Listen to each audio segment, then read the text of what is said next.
Hello, and welcome to Chad's ADHD 365 podcast. This program is sponsored by Tris Pharma. Tris Pharma uses LiquiXR technology to develop innovative medicines that address unmet patient needs, including the treatment of ADHD and related disorders. Tris Pharma is dedicated to keeping patients with ADHD and their families educated and connected.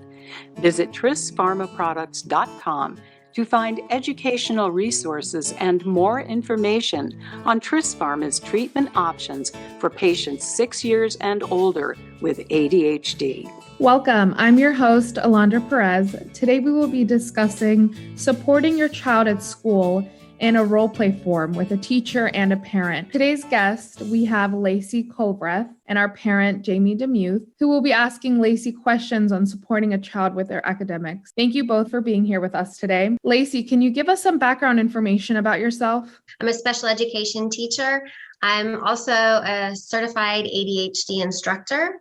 And I am head of school at a school in Savannah, Georgia called Chatham Academy. And it's a specialized school for children with learning disabilities. We serve kids that have ADHD, specific learning disabilities, dyslexia, dysgraphia, and other related learning differences. Thank you so much, Laci. Jami, you can go ahead and start with your questions whenever you're ready. My first question is, what are some of the challenges that you're aware of that a child with ADHD may face at school? I kind of tried to take a look at it from three different perspectives. There's the ADHD where there's inattention. There's ADHD where there's hyperactivity.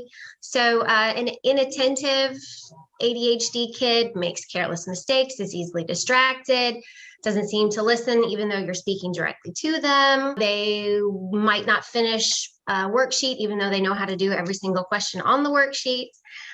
They don't always like to do things that require them to tax their brains for a long period of time. They might resist doing certain areas of their learning that's hard for them. They are disorganized often. They lose their homework. They might complete their homework, but they lose it somewhere between the table they're working at and their book bag. Hyperactivity, they're the kids that fidget, they bounce, they tap, they hum, they can't stay in their seat. They might blurt out answers to questions before the teacher has finished even asking the question. They interrupt, things like that. And then I think socially, within the classroom, whether you're inattentive or hyperactive or a combination of both, you see some social problems too. They have trouble with friends.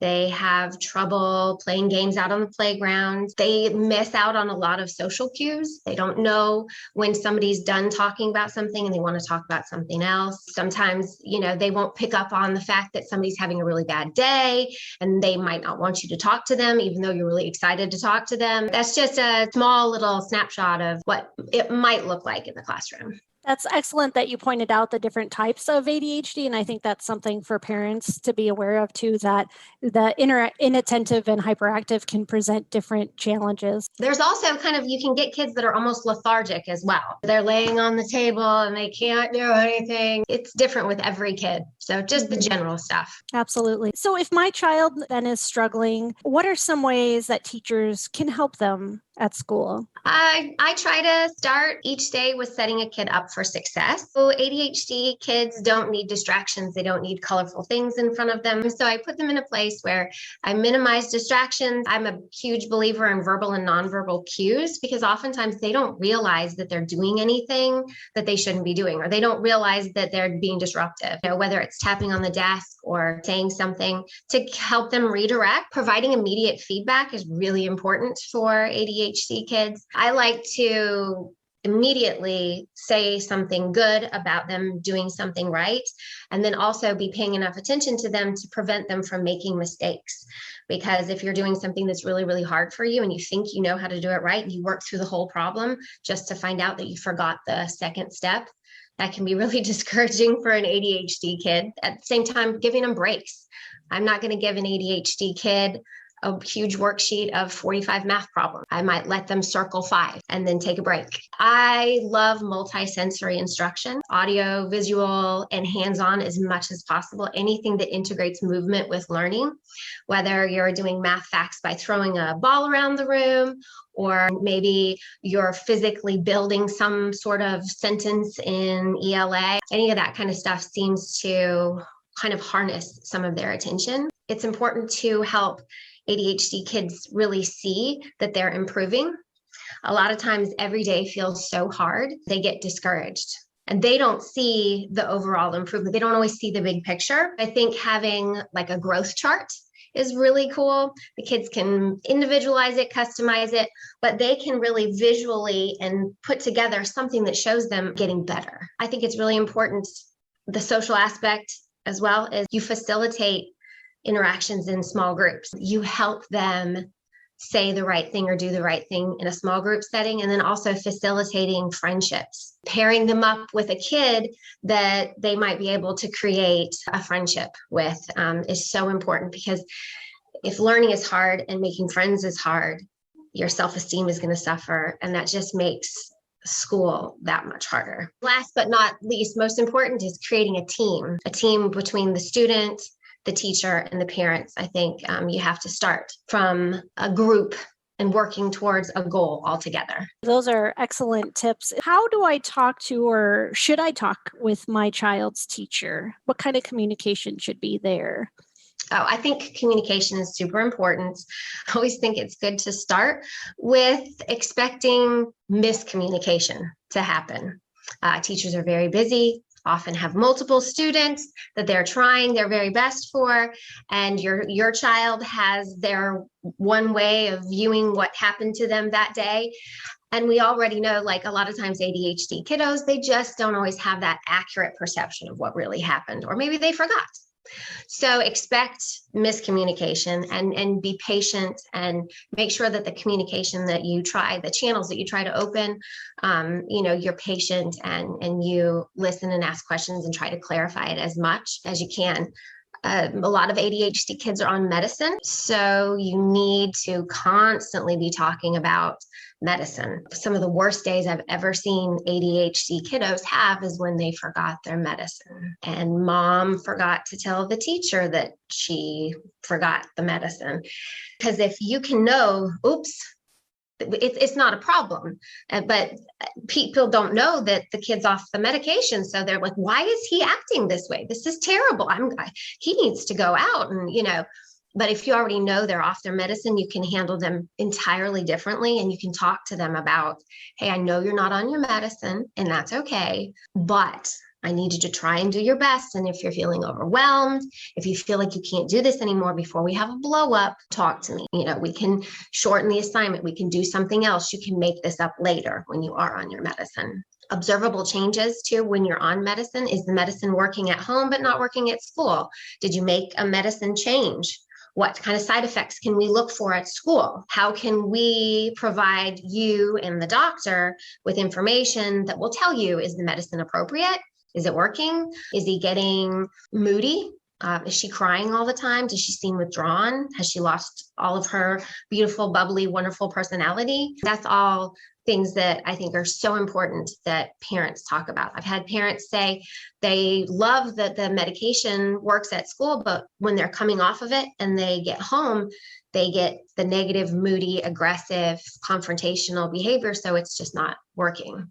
And then also just talking about the self-esteem and giving parents an idea of like, hey, school is really hard, but what does your kid like to do? What's your kid good at? So when you're at home, you can highlight some of those things. Oh, wow, you did great at the baseball game, or it was so cool that you were able to learn to do the flip at gymnastics. And then when the teacher's talking to the kid at school and maybe they're feeling down, the teacher can be like, I know that, I know this math is really, really hard, but you're so, so good at flag football. And that's also a good way to help them make friends too, is just highlighting what they're good at. It's amazing what an impact a teacher bragging on a kid that struggles can do in a classroom. Then all of a sudden the other kids are like, oh, wow, that's really cool. when and how, as a parent, should I keep in contact with my child's teachers? What would you recommend for parents with kids with ADHD? What's kind of a good communication plan? I think the more communication, the better, but I'm very lucky that I teach at a really small specialized school. I would begin at the beginning of the year, maybe even before the school year starts, and establishing the preferred ways of communication. Is it text? Is it email? Is it phone calls? When's the best time to get a hold of your teacher? Because teachers have crazy schedules. I have teacher friends that stay at school till 6 o'clock at night every day, trying to get everything done, the paperwork done, the papers graded, the lesson plans created. And sometimes in the mornings, there's so many asks of the teacher, they can't stop and talk to you first thing. They have to get their class started. It's establishing the preferred communication and then what time, and be direct. Teachers don't have a lot of time. And I love, as a mom and a parent of a kid with ADHD and dyslexia, I feel like I need to tell everything. I feel like I need to start from here and then I need to explain and then, but teachers don't always have enough time. So just be direct with your question. We started ADHD medicine. We changed your meds last week. And today's Monday. Let me know how it goes. Please look out for the side effects. Da, da, da, da, da, da. Or so-and-so, your child had a trouble with an assignment and you're questioning whether the assignment was appropriate or did your child just not know how to do it? You can just be really direct and specific. And also listening to what the teacher has to say back and take notes is a really good idea. It'll just help you as a parent keep track of your part in your kid's educational team. So be direct, figure out what the teacher's preferred communication style, and then also key is listening also to teacher feedback. And if you get doors closed in your face, if your child is in RTI, has a 504, an IEP, if you feel like your teacher is not communicating, is not cooperating, you have every right to go over the teacher's head and figure out why and what needs to be fixed. Don't just let the teacher ignore. I'm glad you added that last point there because that kind of segues into my next question. So if my child's on an IEP, how do I know if the accommodations set out in that plan, if they're being followed by the teacher? Good question.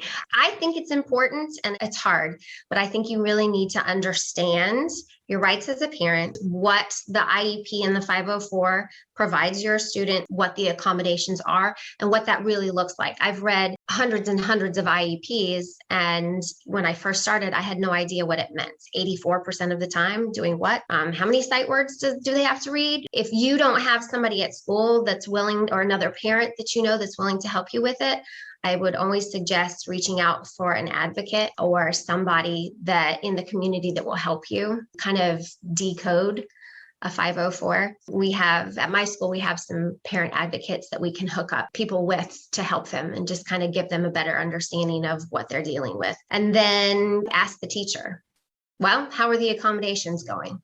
If the teacher doesn't know that your kid has accommodations or she doesn't know what the accommodations are, that's a problem. Maybe not necessarily her fault, but somewhere along the line, there's a breakdown. And then at home, you ask your kid. Of course, kids aren't always going to remember everything, but you'll get a gist of, is your kid getting extra time? Is the teacher modifying the homework? Is he sitting by the door next to the hallway where everybody's moving and there's constant noise? Or does he have a seat in the front away from distractions? Your kid will communicate with you. And then check to see when progress monitoring is done. Within at least kids that have IEPs, if the accommodations in place are working, you should be seeing progress. If you're not, either the accommodations aren't being done or they're not working and they need to be reevaluated. I wasn't quite sure when you said progress monitoring, but you explained that well. Most teachers are required to do some sort of like a weekly, monthly, quarterly progress monitoring. And that's some of the stuff that really helps them drive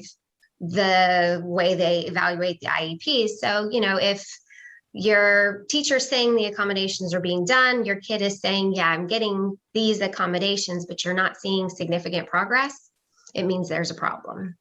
And during the next IEP meeting or the 504 meeting, which I think you only get those once a year, it's an opportunity for you to go into that meeting an informed parent that hey, this isn't happening, it's not working. So as a team, you guys can decide what to do differently. My next question is, how can I help my child at home in a way that reinforces the support they're receiving at school? We have target behaviors at school, and it's great to create target behaviors at home. And it depends on the kiddo. Sometimes you want to start with one thing that you want to help them do better at home. Maybe it's organizing their homework and putting it in their book bag. Maybe it's the bathroom, getting ready for bed routine. Did you brush your teeth? Did you do all these things? It might be getting ready in the morning, making a checklist. Okay, I get out of bed. It's Monday. What do I need to do? And, sometimes ADHD kids will be like, I need to brush my teeth, but I didn't eat breakfast. So I'm going to bring my biscuit into the bathroom while I'm brushing my, they're all over the place. I love visual organizers if it works for kids. Some kids aren't visual, but a checklist. Did I do this? Did I do this? Did I do this? And in what order do I need to do it? So that it makes sense, because you're teaching them how to organize and logically go through tasks. And that will help them at school as well. And then communicate with your teacher. If you're really thinking less on like daily stuff and more on like homework and studying, ask the teacher, and you'll have the IEP or the 504, so you'll have a basic idea, but ask your teacher, what are they working on in the classroom? What things are working? Like maybe if there's a cue for redirecting, just tapping on the table twice. If you see that your child is looking out the window and daydreaming, that might be something that you can do at home too, instead of being like, James, do your homework. Sometimes it's because ADHD kids get irritated with us just as much as they get irritated with other people. So figuring out what works together, asking your child, okay, this homework assignment looks kind of hard. How would you do this at school? What would your teacher do? Do you have to do all of it? I'm a huge fan of Circle 5 or Circle 10. You pick the problems that you want, and half the time they'll pick hard ones sometimes. So same thing, if you're trying something at home, share it with your teacher. Maybe your child's coming home and saying, oh my gosh, my teacher's doing this and it's driving me crazy and I'm not understanding what she's doing. Sometimes the communication can go both ways, and you can say, hey, I know my son, and he really would respond better to this. Maybe it's worth giving a try. Might take some stress off your life too. And just knowing the IEP and the accommodations, kind of looking at that and seeing how that can translate to home. What would you recommend for parents of, say, like a high school student where they have more teachers? Do I need to contact all of their teachers? What would you recommend? In my opinion, by the time even kids with learning disabilities, get to high school, I hope that they have been learning some self-advocacy. High school is a really difficult transition for any kid, and a kid with a disability or ADHD, it's doubly hard.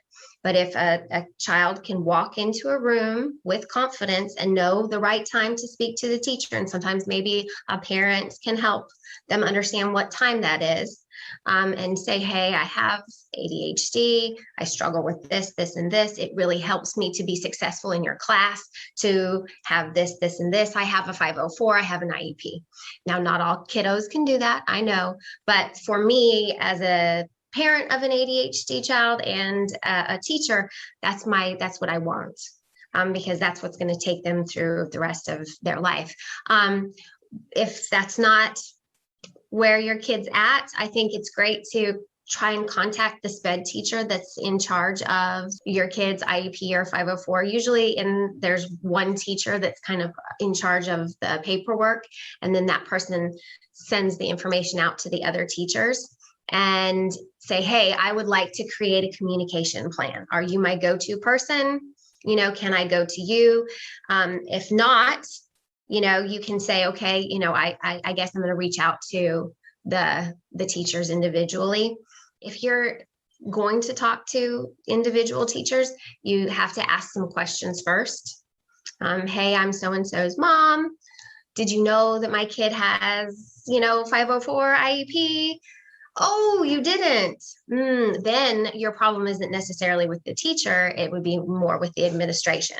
Maybe the teacher does know and, forgot or didn't look or missed that email, so you don't want to attack first, even though that's like our parent instinct to just go, you're not doing this.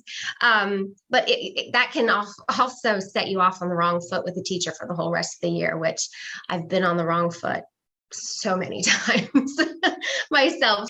Listen, ask some questions first, and then, ask if they know what the accommodations are, how they're working.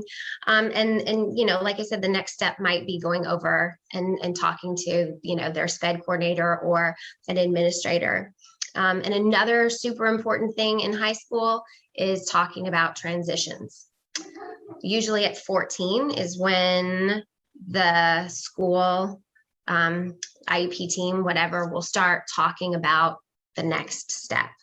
And that's a huge thing. And that in itself requires a lot of communication, because you're really planning for starting to lay the groundwork for what comes after graduation. And I think that really goes back to your point about self-advocacy too. I think that's so important for kids. And sometimes as parents, we just want to kind of, contact the teacher right away.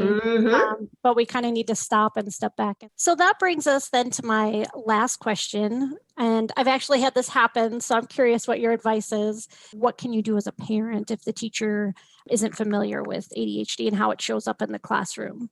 Anybody that's an educator should know about ADHD. It affects 6.1 million students. That's 13.6% of all of the high school kids. So that just means that there's some ADHD kids in everybody's classroom. So I really don't think there's any excuse for not knowing what ADHD is. If I had a teacher that said they didn't know what ADHD was, I would take 3 or 4 deep breaths and then say, would you like some information about ADHD?